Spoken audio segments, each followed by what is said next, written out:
Selamat pagi, umat Tuhan, Bapos GKI Taman Yasmin, dan para simpatisan yang terkasih, yang diberkati Tuhan Yesus Kristus.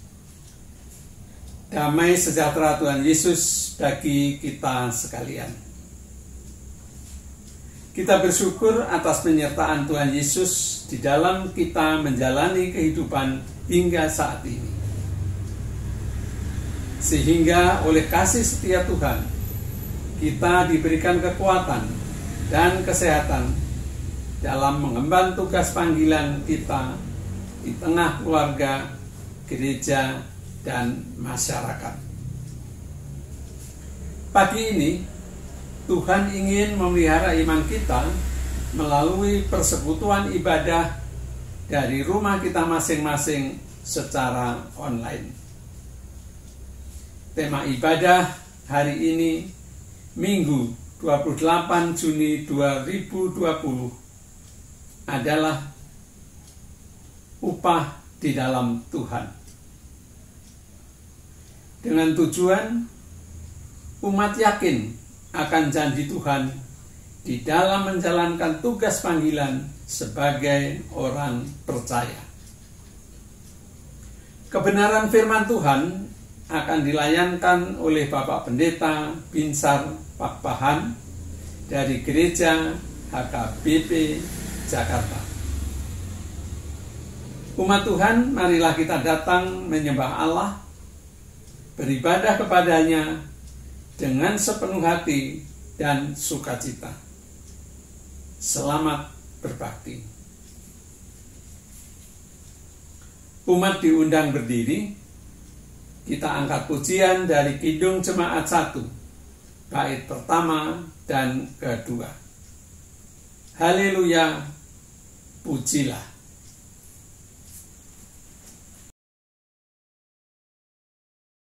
Oh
Saudara-saudara, pertolongan kita adalah dalam nama Tuhan yang menjadikan langit dan bumi, yang kasih setianya kekal untuk selama-lamanya.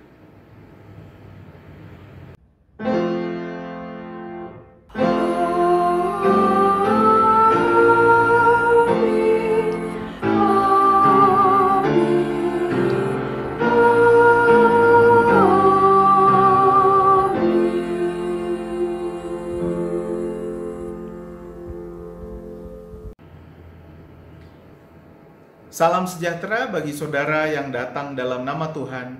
Tuhan besertamu. Mari kita merendahkan diri dan mengaku segala kesalahan dan dosa kita di hadapan Tuhan. Mari kita berdoa. Allah pengasih, kami datang sebagai umat berkumpul di ruang virtual ini, mengaku bahwa kami adalah manusia yang penuh dengan dosa. Kami mungkin melukai hatimu baik dalam pikiran, perkataan maupun perbuatan kami. Bukan hanya kepadamu, juga kepada sesama kami. Kiranya Tuhan mengampuni dosa kami, memberikan kami kesempatan untuk terus-menerus memperbarui diri kami, menjadi manusia yang selalu mendekat kepadamu, menjauhi segala kesalahan dan dosa kami. Ampuni kami ya Tuhan, kami menyesali, kami mengingatnya. Biarlah firman-Mu yang menjadi daging, Tuhan kami Yesus Kristus, menjadi penebus segala dosa-dosa kami. Dalam nama Tuhan Yesus Kristus kami berdoa. Amin.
Saudara-saudara yang sudah mengakui dosa secara pribadi, marilah kita mendengarkan berita anugerah dari Tuhan. Sebagai pelayan Kristus, kami memberitakan bahwa pengampunan dosa telah berlaku dalam nama Bapa, Anak, dan Roh Kudus. Amin. Marilah kita mendengar berita anugerah yang tertulis di dalam Yesaya 12 ayat 1-3. Pada waktu itu, engkau akan berkata, aku mau bersyukur kepadamu ya Tuhan, karena sungguh pun engkau telah murka terhadap aku, tetapi murkamu telah surut, dan engkau menghibur aku. Sungguh, Allah itu keselamatanku, dan aku percaya dengan tidak gemetar, sebab Tuhan Allah itu kekuatanku dan mazmurku. Ia telah menjadi keselamatanku. Maka kamu akan menimba air dengan kegirangan dari mata air keselamatan. Demikianlah berita anugerah dari Tuhan. Salam damai.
sebelum kita masuk ke dalam pembacaan firman Tuhan untuk hari ini, mari kita berdoa. Kami bersyukur ya Allah, kami masih boleh kembali bersekutu di dalam ruang virtual ini, dan kiranya Engkau selalu menguatkan kami dalam berbagai tantangan yang kami hadapi. Saat ini kami akan membaca sebagian dari firman-Mu, kiranya firman-Mu menjadi kekuatan bagi kami dalam kehidupan kami, penuntun hidup kami. Ajari kami dan Roh Kudus-Mu menguasai hati kami, sehingga kami menjadi pelaku firman. Dalam nama Tuhan Yesus Kristus kami berdoa. Amin. Saudara-saudara, pembacaan Injil kita diambil dari Injil Matius ayat 40 sampai 42. Saya akan bacakan untuk kita. Barang siapa menyambut kamu, ia menyambut aku. Dan barang siapa menyambut aku, dia menyambut dia yang mengutus aku. Barang siapa menyambut seorang nabi sebagai nabi, ia akan menerima upah nabi. Dan barang siapa menyambut seorang benar sebagai orang benar, ia akan menerima upah orang benar. Dan barang siapa memberi air sejuk secangkir saja pun kepada salah seorang yang kecil ini, karena ia muridku, aku berkata kepadamu, sesungguhnya ia tidak akan kehilangan upahnya daripadanya. Demikianlah pembacaan Injil kita. Yang berbahagia ialah mereka yang mendengarkan firman Allah, yang menghayati dan yang melakukan dalam kehidupannya setiap hari. Haleluya.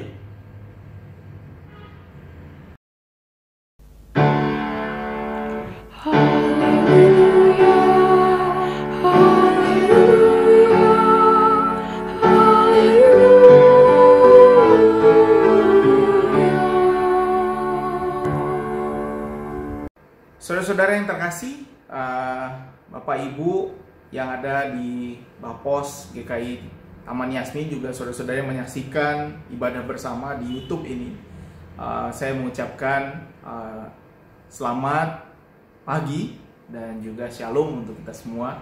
Semoga damai Tuhan menyertai kita di dalam pandemi yang sepertinya belum bisa kita prediksi kapan akan berakhir. Semoga Bapak Ibu tetap dalam keadaan aman, keadaan sehat, dan jangan lupa meskipun PSBB sudah dilonggarkan, sebisa mungkin tinggallah di dalam rumah, dan kalaupun keluar gunakan masker, kalau bisa tambah ekstra face shield, jangan lupa cuci tangan setiap saat, dan jangan sering-sering garuk wajah. Kalau bisa jangan sentuh wajah selagi Bapak Ibu di luar sebelum mencuci tangan. Baik, firman Tuhan hari ini adalah soal upah di dalam Tuhan. Upah di dalam Tuhan. Menarik sekali saudara-saudara. Kalau kita bicara soal upah dalam Tuhan, maka saya memulai firman Tuhan ini dengan bertanya pada Bapak Ibu. Kalau Bapak Ibu sekarang ada di rumah masing-masing, berarti dekat dengan tas, dekat dengan dompet. Coba tolong buka dompet Bapak Ibu saudara-saudara. Coba lihat tas yang sering dipakai. Lalu lihat di dalamnya apakah ada barang yang selama 1 tahun ini Bapak Ibu tidak pernah gunakan. Misal kartu diskon. Ada kartu diskon Bapak Ibu bawa kemana-mana, tapi tidak pernah digunakan. Bahkan mungkin sudah expired. Atau mungkin ada kupon-kupon yang dibawa, masukkan dalam dompet atau dalam tas. Atau bahkan misalnya kwitansi yang belum terbayar. Tolong dibayar kalau ada kwitansi yang belum terbayar. Dan yang lain-lain. Kalau Bapak Ibu punya tas, punya dompet, kita selalu membawa barang-barang yang mungkin memiliki kenangan bagi kita. Bahkan mungkin ada yang masih menyimpan kartu pelajarnya misalnya, padahal dia sudah tidak pelajar lagi. Dan setiap hal yang kita bawa ini rata-rata memiliki tuntutan, memiliki ada semacam desakan kepada kita. Misalnya Bapak Ibu baru kehilangan orang tua misalnya, atau orang yang terkasih, dan fotonya masih terus ada di dalam dompet kita, maka kita mengatakan bahwa saya akan membawa dia kemana-mana di dalam hidup saya. Bapak Ibu mungkin punya foto keluarga, atau mungkin ada koin yang pernah Bapak Ibu gunakan, atau merasa itu koin keberuntungan dan lain sebagainya. Semua hal ini membawa tuntutan bagi kita. Kita merasa bahwa kita anggota, misalnya kita anggota penduduk di Bogor, kita punya KTP Bogor, berarti kita punya tuntutan untuk menjadi anggota yang baik di Kabupaten Bogor atau Kota Bogor. Nah, karena itu dalam membawa berbagai hal dalam hidup kita, kadang-kadang kita tidak tahu apa yang kita bawa, gitu ya. Mungkin Bapak Ibu tadi betul-betul ikutan meriksa dompet atau tas, lalu Bapak Ibu melihat isinya, lalu terkejut, oh ini ada juga ya. Kadang-kadang kita tidak tahu apa yang kita bawa. Bahkan kadang-kadang kita bisa menilai seseorang dari apa yang mereka bawa. Misalnya kalau tas seorang engineer, tas seorang fotografer, tas seorang pendeta, atau misalnya tas seorang aktivis, kan beda isinya, gitu ya. Bahkan tas orang yang mau demo, misalnya orang yang mau demonstrasi, bukan kayak kita yang ibadah, tapi tas orang yang mau demo, kayak saya masih ingat dulu waktu saya ikut demo dulu ya. Kalau demo itu ada dua hal yang harus saya bawa, satu botol aqua dan satu odol. Ya, odol katanya diusap ke sini gitu ya, nanti jadi mengurangi efek gas air mata. Itu adalah bawaan wajib. Jadi dari bawaan seseorang kita bisa menduga apa yang sebenarnya dia kerjakan. Nah, bawaan apa yang kita miliki, Bapak Ibu, dalam hidup kita? Apa yang kita bawa-bawa dalam hidup kita? Apa barang yang tidak pernah kita gunakan lagi tapi masih kita bawa-bawa? Jangan sampai itu ada acara Mary siapa lah itu yang membuang barang-barang untuk membawa happiness. Nah, ini menarik sekali. Ini juga ada hubungannya kalau kita traveling, misalnya Bapak Ibu, kalau Bapak Ibu traveling, apa barang yang bawa? Apa yang barang yang kita bawa? Ada dua jenis orang dalam traveling. Yang pertama adalah orang yang suka membawa lengkap, gitu ya. Bawanya lengkap. Saya nggak mau ada kekurangan nih. Ini contohnya adalah orang kalau pergi jalan-jalan Sumatera Utara. Ini sama nih kayak kita. Kalau kita mau kebaktian, ya Bapak Ibu, ada aja tuh yang bawa lengkap di belakang ya kan, entah ember lah, piring dan lain sebagainya. Tapi ada juga orang yang mau travel light, misalnya dia cuma mau bawa satu tas, ya ringan, yang penting kita bisa jalan. Ada yang mau bawa lengkap, misalnya kami dulu mau pulang ke Sumatera Utara, entah kenapa kami naik mobil lalu mama saya bilang, kita bawa rice cooker gitu. Untuk apa bawa rice cooker dalam perjalanan? Tapi akhirnya dibawa juga. Bahkan kadang-kadang kami dulu pernah nih sampai karena tidak mau rugi, kami beli waktu itu ada durian lagi musim di Sibolga gitu ya, musim durian di Sibolga. Kami bawa durian itu karena banyaknya, akhirnya lebih. Akhirnya kami tidak tahu mau diapain durian ini. Akhirnya kami bungkus duriannya dalam kotak, kami packing bagus gitu ya. Kami bawa dalam mobil, akhirnya setelah 2 jam satu mobil mabok semua. Itulah karena kami tidak mau letting go apa yang mengikat kami dan akhirnya memberatkan perjalanan kami. Dan jangan sampai Bapak Ibu mau lengkap-lengkap akhirnya membawa barang seperti ini dalam perjalanan. Bahkan dalam hidup ini, seseorang yang tidak bisa letting go memiliki penyakit namanya hoarder. Ini adalah acara televisi yang ada di BBC misalnya. Ini adalah acara seseorang yang tidak bisa membuang barang dalam hidupnya. Kalau Bapak Ibu ada yang seperti ini, Bapak Ibu membutuhkan bantuan psikologis. Jangan sampai ada yang seperti ini, karena ini artinya dia tidak bisa melepas apapun barang dari dalam hidupnya. Dan ketidakmampuan untuk melepaskan barang ini menjadi penyakit yang akhirnya mengganggu keluarga. Lihat barangnya. Terus terang, saya pernah bertemu dengan orang yang seperti ini. Saya kira ini hanya ada di acara televisi, ternyata saya sudah menemukan langsung live. Ternyata memang ada yang seperti ini. Nah, karena itu saudara-saudara, firman Tuhan hari ini bertanya kepada kita, apa yang kita bawa ketika Tuhan mengutus kita? Apa yang kita bawa ketika Tuhan mengutus kita? Dan apa ekspektasi kita dari apa yang Tuhan akan beri pada kita? Nah, karena itu ini menarik sekali, karena konteks Matius 10 adalah, ini pembagian ayat-ayatnya. Konteks Matius 10 adalah Yesus manggil ke-12 rasul, dia panggil gitu ya. Lalu dia mengutus ke-12 rasul, silahkan pergi, kamu akan menemui tantangan, begini caranya kau pergi, dan lain sebagainya. Lalu Tuhan Yesus juga mengatakan kamu akan dianiaya, kamu akan ditolak. Lalu Tuhan Yesus mengatakan, oke, sebenarnya juga akan ada penolakan, bukan hanya dari orang luar, tapi juga orang di dalam keluarga kita sendiri. Nah, itu sebenarnya adalah inti dari apa yang Tuhan Yesus katakan di Matius 10. Dan Tuhan Yesus bisa memprediksi bahwa para murid ini akan memiliki berbagai ketakutan. Nah, ketakutan pertama adalah finansial. Ini beberapa kali disebutkan oleh Tuhan Yesus di dalam Matius 10 ini. Janganlah kamu membawa emas atau perak atau tembaga dalam ikat pinggangmu. Janganlah kamu membawa bekal dalam perjalanan. Misalnya, jangan khawatir, burung pipit yang kecil akan dikasih Tuhan. Lihat, itu ada di Matius 10. Kemudian ketakutan kedua adalah bahwa para murid takut akan ditolak. Dan apabila seorang tidak menerima kamu dan tidak mendengar perkataanmu, keluarlah dan tinggalkanlah rumah atau kota itu dan kebaskanlah debunya dari kakimu. Bahkan Tuhan Yesus mengatakan, oke, kalau kamu nggak diterima di satu tempat, ketika kamu memberitakan Injil, move on. Kemudian ketakutan ketiga adalah perlawanan dari pemimpin lokal. Makanya Tuhan Yesus mengatakan, jadilah cerdik seperti ular dan tulus seperti merpati.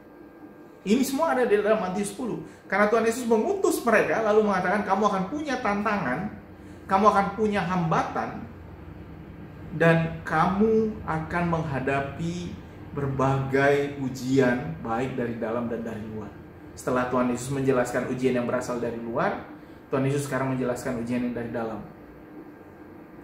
Dan itu adalah perlawanan dari keluarga.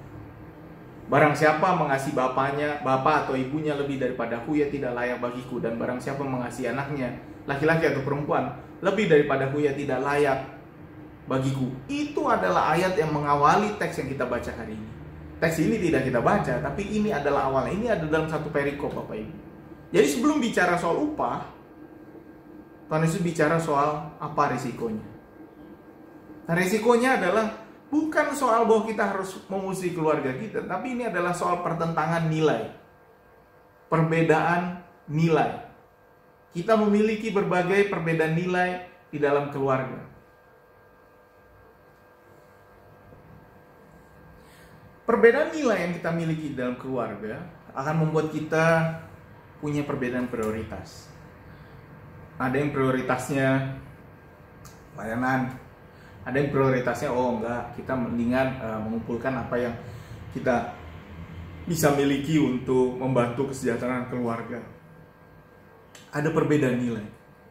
Dan apa yang Tuhan Yesus katakan adalah bahwa ada perbedaan nilai di antara keluarga. Barang siapa tidak memikul salibnya dan mengikut aku, ia tidak layak bagiku.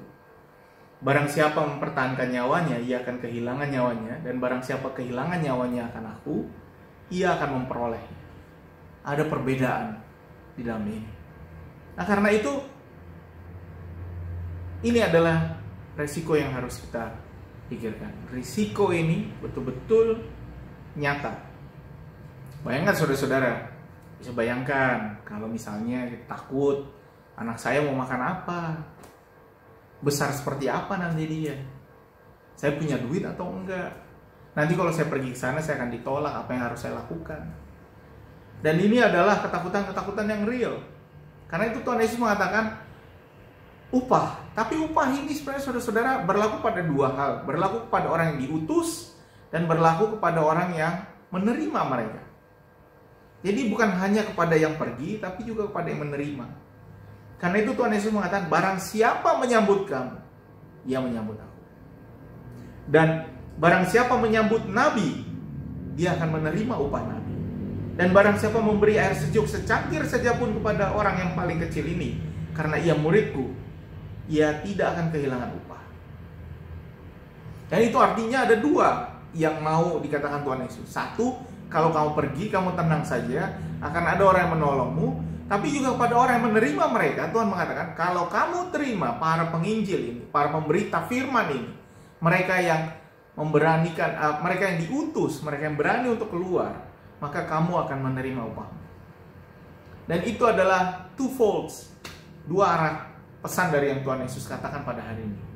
Bahkan Rasul Paulus punya ekstrem yang lain. Di dalam 1 Korintus 9 ayat 18 dia mengatakan, kalau demikian apakah upahku? Upahku adalah ini, bahwa aku boleh memberitakan Injil tanpa upah. Dan ini adalah apa yang Rasul Paulus katakan pada para pengkabar Injil. Kalau kamu mau pergi, kamu memberitakan firman, pekabaran firman, bahwa kamu diperbolehkan untuk mengabarkan firman adalah sebuah kehormatan. Karena itu kamu betul-betul siapkan, lakukan dengan sepenuh hati, itulah upahmu. Bapak Ibu harus tahu, tidak semua orang bisa memiliki mimbar, Meskipun pada saat ini saya lihat, karena dunia virtual, semua orang jadi memiliki mimbar, semua orang boleh mengatakan apa yang mereka mau katakan. Tetapi biasanya kalau di gereja-gereja kita misalnya, orang akan menyeleksi siapa yang boleh naik mimbar. Dan setiap orang yang naik ke atas mimbar itu harus penuh dengan kerendahan hati, penuh dengan pengakuan dan mengatakan bahwa Tuhan, aku bukan siapa-siapa, aku naik sekarang untuk memberitakan firman-Mu, kuatkan aku, bukan mulutku yang mengatakannya, tetapi Roh Kudus-Mu yang menuntun aku. Nah, itulah upah, saudara-saudara. Setiap kali naik mimbar, pikirkan bahwa kita diberi kesempatan untuk melakukan itu. Setiap kali kita memberitakan firman, ingat bahwa kita diberi kesempatan. Dan ini yang dikatakan oleh Rasul Paulus. Kembali kepada soal berita yang Tuhan Yesus katakan, karena itu soal upah. Jangan khawatir akan tugas pemberitaan, karena Tuhan akan menyediakan. Nah, ini pesan pertama ini, saudara-saudara, adalah untuk para pekabar Injil, para pejuang, para orang-orang yang memberitakan Injil dimanapun mereka berada, dengan berbagai caranya masing-masing, mengabarkan kabar baik bahwa Tuhan mengasihi kita semua. Dan kalau begitu, jangan khawatir. Jangan khawatir, saudara-saudara. Memang agak ya, kekhawatiran orang memang berbeda-beda, itu datang dari perbedaan nilai tadi, saudara-saudara. Kalau kita lihat misalnya, saya sudah berapa tahun ya jadi pendeta ya, sudah 12 tahun. 12 tahun saya ditahbiskan jadi pendeta, dan saya melihat bahwa memang tidak perlu khawatir sebagai pelayan firman. Contohnya Bapak Ibu, para pendeta suka dapat diskon pendeta. Jadi misalnya, makanya belinya jangan ke supermarket atau ke mall, Bapak Ibu. Pergi ke toko jemaat kita. Waktu kita pergi lalu kita beli, wah Pak Pendeta, Ibu Pendeta udah datang, Ibu Pendeta dikasih diskon. Misalnya, saya tidak mengharapkan ini, tapi ini adalah bukti penyertaan Tuhan. Bahwa seorang anak pendeta tidak pernah tidak sekolah. Saya melihat ibu bapak yang selama ini berjuang bersama di depan Monas. Apakah kita memiliki kekurangan? Tidak. Jangan khawatir. Jangan khawatir, karena pada akhirnya kita akan selalu dicukupkan Tuhan. Selalu dicukupkan Tuhan. Apa kekurangan kita, entah last minute, selalu dicukupkan Tuhan. Lihat orang-orang yang punya kesaksian ini.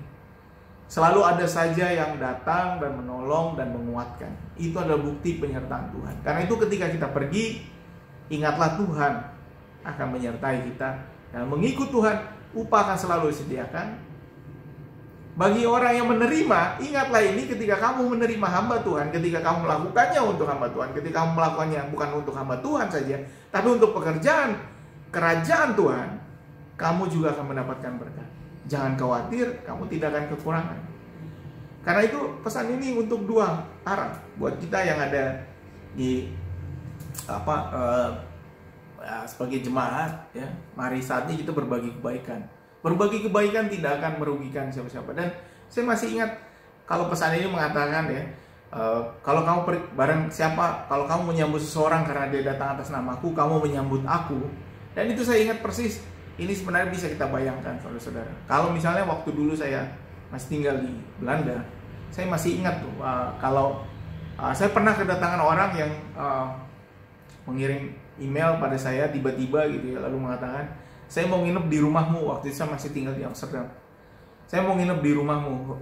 Tempat saya tidak besar, hanya satu kamar gitu ya, tapi lumayan ada studio namanya. Ada dua ruangan yang agak terpisah. Jadi sebelah sini, sebelah kiri memanjang ya. Sebelah kiri adalah kamar tidur, di tengah WC dan dapur, di sebelah kanan adalah semacam ruang tengah. Lalu ada seorang yang mengaku pada saya dapat email Bapak di sebuah mailing list, itu masih tahun zaman dulu ya. Jadi saya mau nginep di rumah Bapak. Lalu saya pikir, saya nggak kenal nih orang, saya sama sekali tidak tahu siapa dia. Tapi kemudian saya pikir, orang ini kebetulan orang Simalungun, Bapak Ibu, orang Simalungun. Lalu saya ingat ada dua orang yang berpengaruh dalam hidup saya, teman saya, yang orang Simalungun. Dan kedua orang ini baik sekali sama saya. Satu teman saya di masa estetik sampai sekarang masih menjadi sahabat saya. Dan satu lagi adalah ibu angkat saya yang ada di Belanda. Jadi karena dia baik pada saya, maka saya mengatakan kalau saya menolong orang ini, saya bukan hanya menolong dia, saya menolong dia karena saya berbagi kasih kepada orang yang pernah baik pada saya. Karena itu saudara-saudara, apabila saudara-saudara melakukan kebaikan, bukan karena kita yang menjadi baik, tapi karena kita sebenarnya sedang membalas kebaikan Tuhan. Berbagi kebaikan kepada mereka yang membutuhkan, kepada pekerjaan-pekerjaan Tuhan adalah mengembalikan apa yang Tuhan berikan kepada kita. Dan karena itu berbagai pertentangan yang kita miliki harusnya bisa kita pikirkan dan kita atasi bersama. Karena itu tugas kita pada saat ini, saudara-saudara, adalah untuk mengikuti Injil yang mengubah hidup kita, menyebarkannya, karena dia menantang kita untuk memberitakannya. Mari kita pergi memberitakan firman Allah, baik buruk waktunya maupun berbagai ancaman yang kita miliki. Biarlah kita selalu diingatkan bahwa Tuhan beserta kita. Bapak Ibu, dalam pandemi ini, inilah saatnya kita bisa saling berbagi kepada orang-orang yang juga kesulitan. Semoga kita semua menjadi sarana, saluran firman Tuhan dalam kehidupan kita, dan Tuhan memberkati kita. Amin.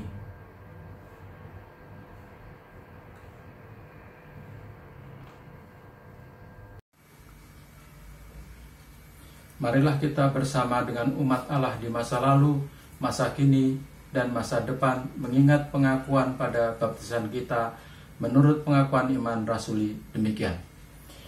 Aku percaya kepada Allah Bapa yang Maha Kuasa, Halik langit dan bumi, dan kepada Yesus Kristus, Anak-Nya yang tunggal Tuhan kita, yang dikandung daripada Roh Kudus, lahir dari anak darah Maria, yang menderita sengsara di bawah pemerintahan Pontius Pilatus, disalibkan, mati dan dikuburkan, turun ke dalam kerajaan maut. Pada hari yang ketiga bangkit pula dari antara orang mati, naik ke surga, duduk sebelah kanan Allah Bapa yang Maha Kuasa, dan dari sana ia akan datang untuk menghakimi orang yang hidup dan yang mati. Aku percaya kepada Roh Kudus, gereja yang kudus dan am, persekutuan orang kudus, pengampunan dosa, kebangkitan orang mati, dan hidup yang kekal. Amin.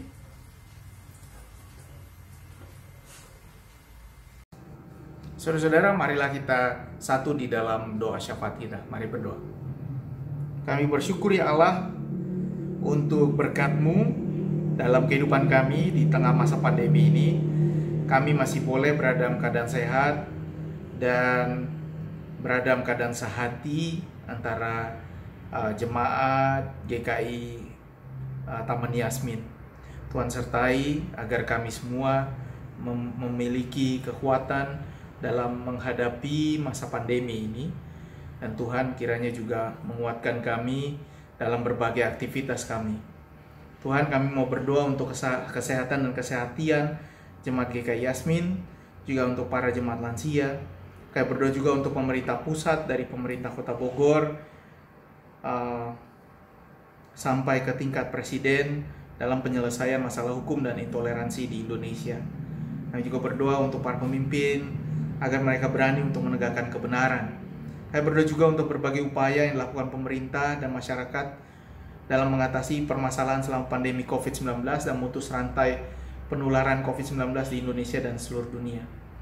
Para pekerja, pelajar, dan sektor informal yang terdampak ekonomi akibat kebijakan social distancing, kami juga doakan agar mereka memiliki kemampuan baik secara ekonomi maupun juga secara mental untuk menghadapi masalah ini.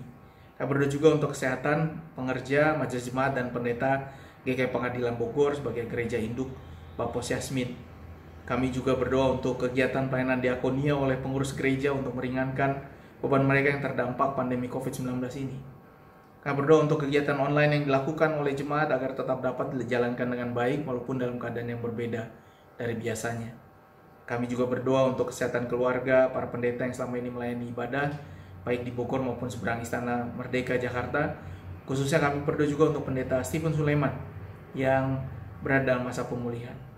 Kami berdoa juga untuk proses rekonsiliasi GKI Bakal Pos Yasmin dan GKI Pengadilan sebagai gereja induk yang masih terus dilakukan secara bertahap. Kami berdoa untuk Bapak Roy Kapur Sinaga yang sedang sakit, juga untuk orang-orang maupun kelompok-kelompok yang kurang berkenan atas berdirinya gereja Yasmin agar diberkati Tuhan, supaya di kemudian hari kami bersama-sama melihat ini sebagai pokok bersama dalam membangun negara kesatuan Republik Indonesia. Kami juga berdoa untuk disiplin dan tanggung jawab masyarakat dalam menjalani new normal. Kiranya kami semua bisa menjalaninya dengan baik.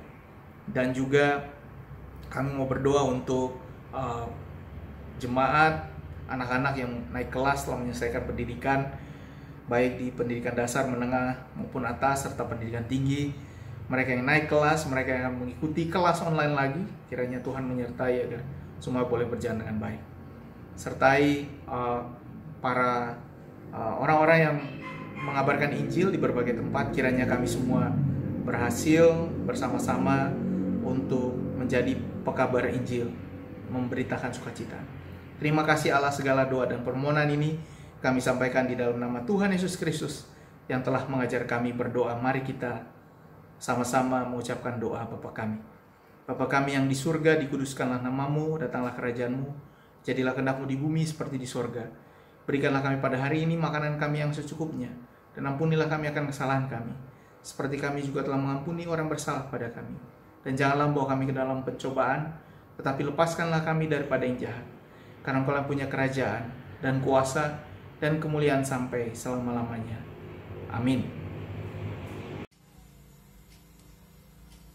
Marilah kita menyatakan syukur kita kepada Tuhan di dalam ibadah ini, melalui pemberian sukarela guna menunjang pelayanan gereja dengan mengingat kata Alkitab, yang terambil dari Mazmur 50 ayatnya yang ke-14.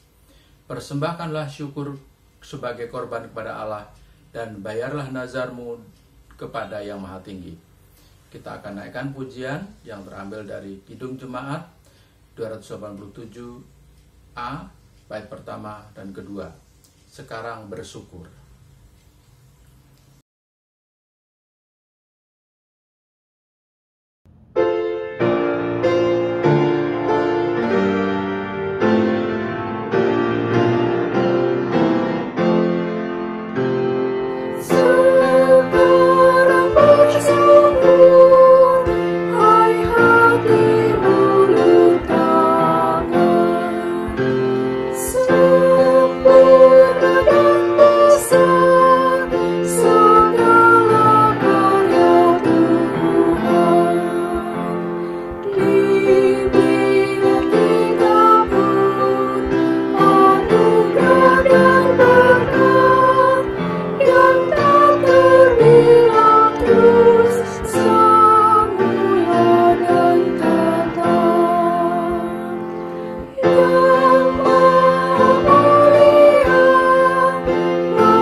Kita bawa persembahan ini pada Tuhan dalam doa. Kita berdoa. Tuhan Allah Bapa kami bertata dalam surga, terima kasih untuk penyertaan Tuhan dalam hidup kami. Juga terima kasih untuk persembahan yang boleh kami sampaikan, yang kami sadari sepenuhnya berasal dari-Mu saja. Terima kasih Tuhan, berkatilah agar nama-Mu saja yang dipermuliakan. Dalam nama Tuhan Yesus Kristus doa ini menaikkan. Amin.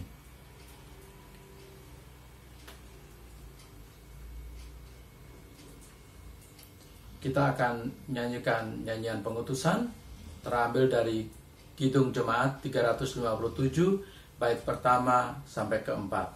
Dengar panggilan Tuhan.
Saudara-saudara, arahkanlah hatimu kepada Tuhan.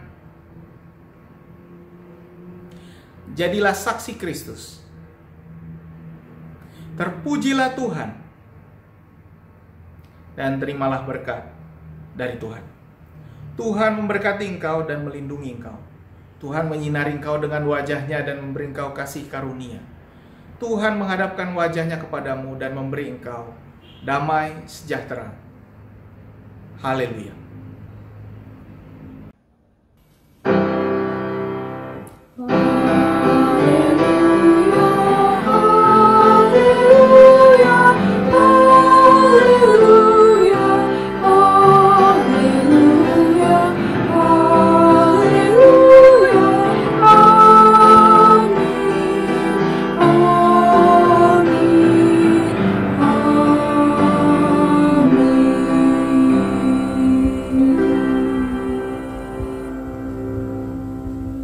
Selamat hari Minggu dan Tuhan memberkati.